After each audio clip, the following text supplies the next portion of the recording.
even though I was rooting for the Bucks and I picked the Bucks, like it's a little heartbreaking because it felt like Chris Paul was on a legacy free roll by making the finals.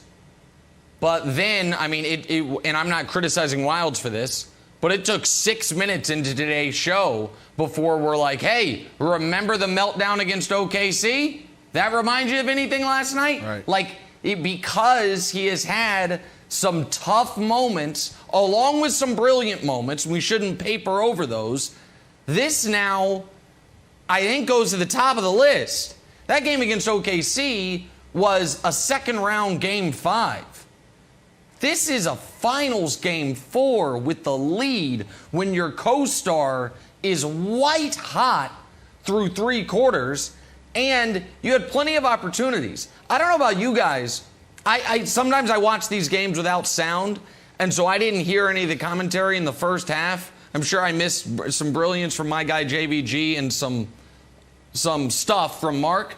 But at the end of the first half, I was like, was Chris Paul out there? Like, did he get hurt and I just didn't notice it? Then I was like, no. He was out there, but he was just like letting campaign run the show. And then it's not just the 2 turnovers in the fourth quarter. It's when and how they happened. Live ball turnovers that lead to layups. The first one that was critical, that was with 3:40 left. They're up 3. He turns it over. Booker then fouls. They don't call it. Giannis gets layup. It's a 1-point game. And then the Suns call timeout. Then Chris Paul smokes a layup with Giannis on him, almost hits the bottom of the backboard. And then the turnover with a minute left, or less than a minute left, that leads to another layup. And it doesn't end the game, but all of a sudden it's a 4-point Bucks lead. Brandon, he has 15 turnovers in the last 3 games.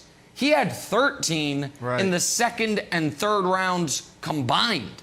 So, yeah, I mean, if he just has a C-plus game, the Suns win. And he wasn't able to do it. It's a brutal spot for him. Just a C-plus? Yeah, I know, you're in just pain. A C-plus, you're so right. And then you talk about, it really, that's what it comes down to, because Chris Paul can impact the game in so many different ways. He doesn't have to score 25, 35, 40 points to impact the game in a major way. CP3 is one of the ultimate leaders. These guys are embracing him, this generational difference. You know, he's able to talk to them in a way that he's comfortable, right? He doesn't have to change his tone. He doesn't have to change his facial expressions. They get it. They embrace it. He takes care of the ball. He gets everybody involved. So for him to go out there and not only, do what he did last night, turn the ball over, but the last 3 games, like you said, you got to go back to 2012 to see a CP3 meltdown like that as far as being in the playoffs and turning the ball over game after game after game. These last 3 games, I don't know what the hell's happened to CP3, but he needs to find a way to get back to who he was. He doesn't have to do a lot. Go do more when getting your guys involved. You didn't see really any emotion. There was times where he made a mistake or his guys made a mistake and he just put his hands on his knees like he was tired. There was no emotion. So when you go back to the last series, there's one thing that I said, I was like, man, I would like to see him be more aggressive.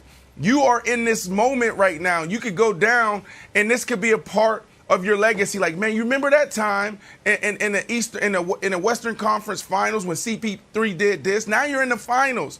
This is your opportunity to do that. And he's sitting back, Wildes, and he's letting the other guys dictate the outcome of this game, of this series. And I don't like it, man. Something's going on with CP3.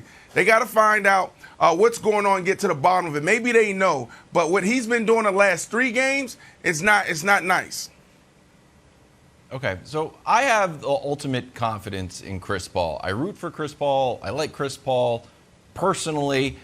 He's done some stuff on shows that I've been on and produced. So I like Chris Paul. I'm going to root for him. He has said 2 interesting things in these post-game press conferences, Brandon, that I wanted your take on. Because one of them was when Rachel asked him, and I mentioned this earlier in the show, when Rachel asked him, hey, against the Clippers, you've been up 3-1 before. How do you feel? He's like, I don't want to talk about 3-1. So it felt like, Chris Paul is referencing his past failures. Then in another instance, I think it was in the finals, Malika asks him, hey, How is your hand feeling? He's like, I don't know what you're talking about. And he wasn't trying to be rude. He was just taking any sort of excuses that seemed to be on the front burner and putting them on the back burner. Do you think that's a good strategy moving forward? And I know it's hard to sort of just project, but I'm trying to explore the space. Do you think that once he started off poorly in this game, that there was a little bit of, here we go again?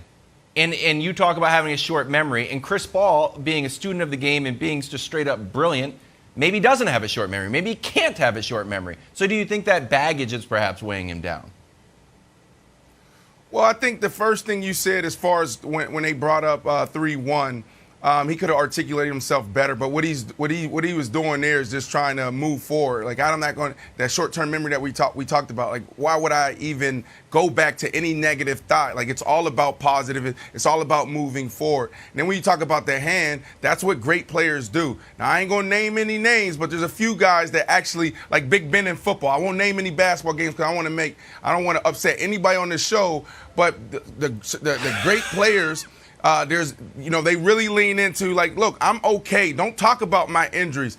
Obviously, the guy I'm referring to, he's a phenomenal player, but there's times where he's like, this ankle I'm feeling like this, or my lower back or my hamstring. No, great players don't want to talk about their injuries. There's no excuse. Yeah. And when you talk about last night, I thought it was excellent what he did. That's what you need to do if you're a leader, if you're a star player. You actually embrace it. When your team wins, you deflect. When you lose, you take it all on. So CP3 sat there and he said, you know what?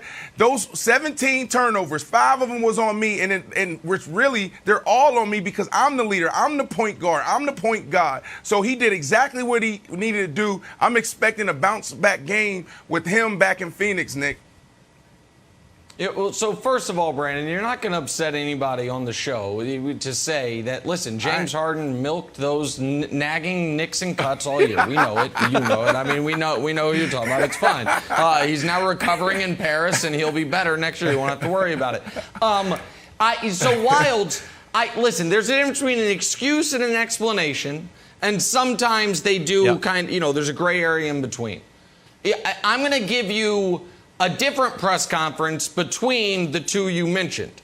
The one after they made the finals, after they beat the Clippers, when Chris Paul said, I have torn ligaments in my wrist. And everyone's like, torn ligaments in your wrist? It's like, oh. Yeah. And that's what Malika was asking him about. And then he's like, no, let's not talk about that. And I give him credit for that. Part of me says, okay, like, that's a real injury and you're dealing with it. The other part of me is like, but you're saying that injury, you suffered it before the end of the Clippers series. Final game of the Clippers series might have been the best game you've ever had in your career. You started this series out with 32 points, and my buddy Al, who I text about basketball all the time, he texted during this segment. He's like, guys, say Drew Holiday's name. So I'll say Drew Holiday's name. While was brutal offensively, he is wearing him down. Listen, Drew Holiday is a great defensive player, and he's wearing Chris Paul down to a degree. I think that's part of it. But when you see his points go from, I think this is right, Dusty will get mad if I'm wrong, but 32 to 23 to 19 to 10, maybe the injury is getting worse, or maybe this is the latest into a year he's ever played. It's he's got the best point guard defender on him, and I think it is natural. We are seeing Giannis at the beginning of these games, for lack of a better term, freak out. Like, I know he's going to say, I have to go to the bathroom. I think Giannis, goes to the bench 2 minutes into a game to, take a deep breath and compose himself. These are the finals. It's not ridiculous to say, for Chris Paul, as great as he is, the moment weighs on him. Like, that he does feel the extra pressure of, we have a lead in the fourth quarter to go up 3-1. And it didn't, last night at least, bring out the best in him, Wilds. Yeah, well, the optimistic way to move forward with this, Brandon, is that Chris Paul's bad games just look uglier than everyone else's bad games. Chris Middleton has bad games, like, oh, you missed some shots. Devin Booker has scored 10 points, like, oh, you just missed shots. When Chris Paul has a bad game, the ball ends up in the Bucks' hands. Now, I thought specifically, the falling down turnover, just had a sort of drama to it and like felt more of like an emotional gut punch. Like, I know you're obviously, I'm sort of like neutral in the series. I picked the Bucks, but I was like, when he fell down, I was like, oh no. You just don't want to see your superstars, fall. Like, so I still feel like Monty is so smart and is operating at another level, not only strategically but emotionally with this team. Like the press conference in the locker room last night when he's like, guys, we can do it. It's just turnovers and offensive rebound. It made me think, my goodness, the last time that we had an awesome Monty Williams locker room press conference was in the bubble. When we were like, hey guys, you earned your respect, and now they're in the finals. It just really drove home to me how brilliant Monty Williams is, and like you said, on the EQ level, it's just through the roof, but besides all of the in-game adjustments and stuff.